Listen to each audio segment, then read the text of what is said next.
the other point I'm hearing from you is 2014 is critical because although there are some weird things, well, not least what you've already described, but there's some weird things that have led to conspiracies that happened before that point. Is that the first point that you have high status, extremely famous people in the Epstein sex kind of world? I.e., is this the beginning of the conspiracies of an elite sex trafficking network? Yeah. So I'll give you the turning points in terms of the proliferation or the provenance of the conspiracies, right?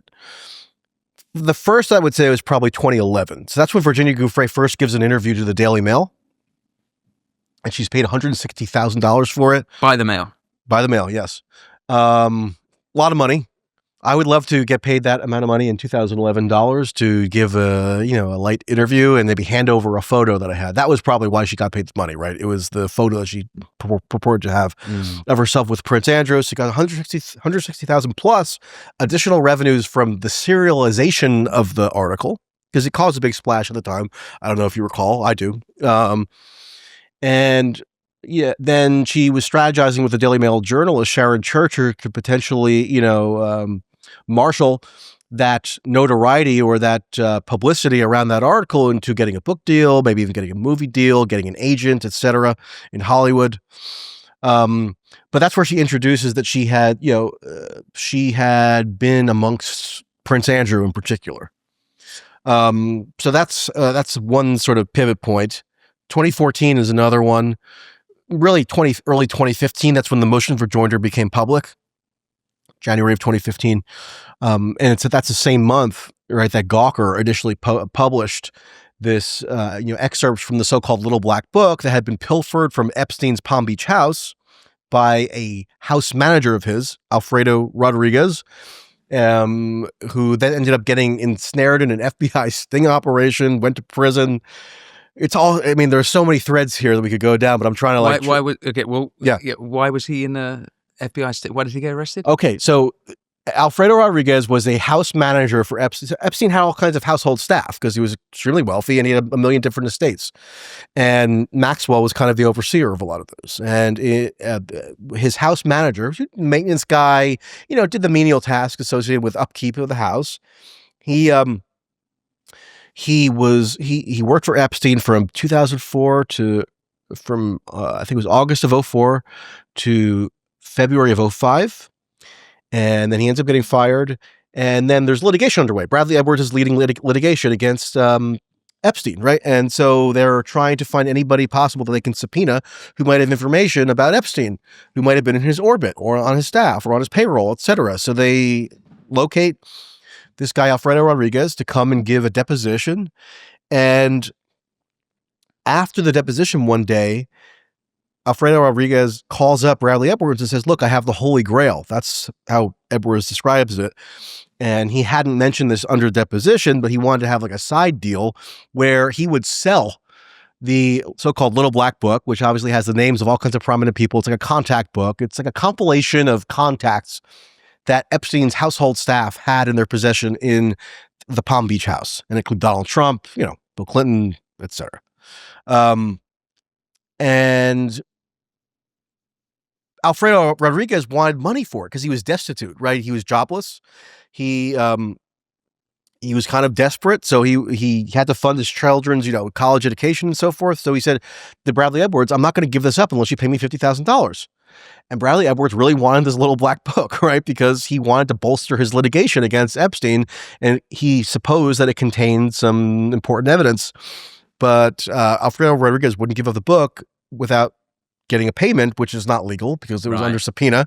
So then Edwards goes out of his way to collude with the FBI. He became a self-admitted undercover FBI informant, which he wasn't obliged to do.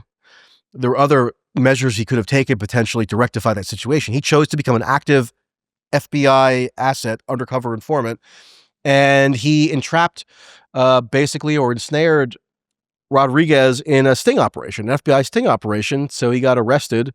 Basically they lured him to like a hotel lobby saying, hey, we'll give you the $50,000 if you hand over the book. And then, once the transaction's underway, he gets arrested. Okay. And then Edwards, one way or another, obtains the book at that point, And he gives it to this guy, a few years, by 2015, early 2015, the book has been transmitted to this journalist who's just a total fraud. And I know that's a harsh thing. It's, I require a big burden of proof to call a journalist a fraud. This guy's a fraud, Nick Bryant. He runs like a fake NGO called Epstein Justice. It just solicits money. God knows what they do with it. He just makes stuff up. Almost every other sentence comes out of his mouth. He's slanderous. I saw him on Breaking Points, the YouTube show, about a month ago or so now, 6 weeks ago. And he was citing a study that he claimed came from the Department of Health and Human Services that showed that 325,000 women and children are sexually trafficked in the United States every year. I didn't know of any such study existing, so I sent him an email saying, hey, can you please send me a link or a citation to the study? And he says, oh, I think you can find that information next time you visit the NAMBLA website, meaning he's calling me a pedophile. NAMBLA is like the National Man-Boy Love Association. Not that anybody watching this should be familiar with it, but, that's what he was trying to do. So He's just a fraud. But he was the one who published the article in Gawker that reported some of the contents of that so-called Little Black Book in early 2015. Okay. So that was a turning point in terms of the lore. Seeing as you're claiming he's a fraud, are you implying that we don't know that those are the actual contents of the book? Well, no, we know that the Little Black Book is out now. I mean, anybody with an internet connection can now access it. So he did have a copy of it.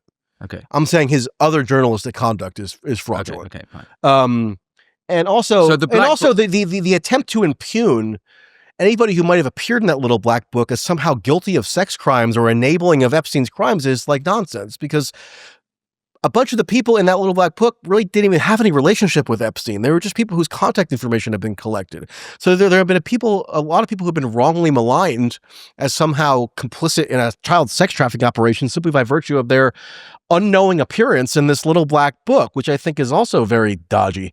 And the book itself presumably fuels the conspiracy that there is this elite cadre and sort of compromat. Right.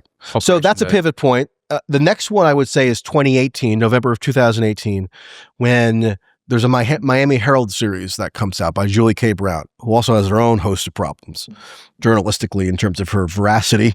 Turns out in her book, Perversion of Justice, 2021, Julie K. Brown makes up quotes, which is kind of a serious offense in the journalism industry, or so I would have thought. No one seems to care other than me. She makes up quotes based on like invented dialogue that she just extracts from Virginia Roberts Giuffre's memoir manuscript, which her own lawyers, Virginia Roberts Giuffre's own lawyers, Edwards, Boys, etc., eventually had to admit by 2019, right, because this manuscript was written around 2011, 2012.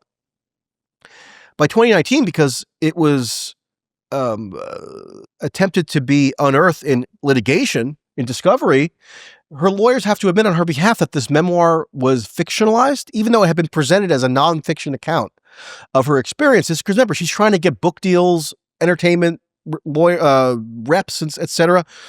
And she's just throwing in every possible name that she can possibly identify who might have been in Epstein's circles. And because, of course, if you're an agent, you get a book proposal or something that says Bill Clinton, Prince Andrew, Donald, whomever, Alan Dershowitz, that might entice you to give a big deal to that person who's submitting the manuscript to you. But by 2019, she has to admit that it's fictionalized, and it was written as part of like a therapeutic healing process for her. Give me a break. But Julie K. Brown, in her book, she just like invents quotes based on that manuscript, doesn't note that it was admitted by her own lawyers to be fictionalized. And you can't make up quotes anyway. But she does it and nobody checks. So anyway, she in 2018 had written this Miami Herald newspaper series that, purported to be this big expose on the non-prosecution agreement that Epstein got in Florida in 2007, 2008. That's sort of where we get the term sweetheart deal, which was never a term that was used by any prosecutors or anybody who was contemporaneously involved to describe the severity or lack thereof of the deal that Epstein got. It was just sort of like a tabloid newspaper invention, or it was a newspaper, it was a media invention years after the fact. Just like this is from the 2005. There's a 2008 plea deal. Is this what you're referring to? Yes. Okay. But it was being described in 2018. Okay. So, well, just on that deal, because it's worth picking about. This is where Alexander Acosta, who was he the Florida Attorney General? No, he was a U.S. attorney. U.S. attorney for the Southern District of Florida at the time that the federal non-prosecution agreement was negotiated. Right, and he said, "I was told Epstein belonged to intelligence and to leave it alone about that period, about that case in 2008." I don't know what exactly. No, he didn't say that. Again, that's a central tenet of the lore that is very popular on the internet, but you got to examine the provenance of that quote. And none of these like vaunted Epstein researchers like Whitney Webb, who's supposed to be this like marvelous, intrepid researcher, right? Or Whitney Webb has written 2 books about It's basically one book, supposedly a 2-volume book, but they're about charlatans. Epstein specifically. Well, you don't need to convince me that Marta Maid is a charlatan. I think he's one of those. Well, so is Whitney. Right, okay. I mean, she's not doing a sort of Hitler apology, I hope. And by Hitler apology, not that I know of, but I almost wanted to compartmentalize the World War II stuff just so we can stay focused on the task. Yeah, that's for another episode. I could talk about World War II forever as well. But thanks for watching this clip from the Winston Marshall Show. You can click here to watch the full episode, and for more clips like this one, don't forget to subscribe. And as always, be well.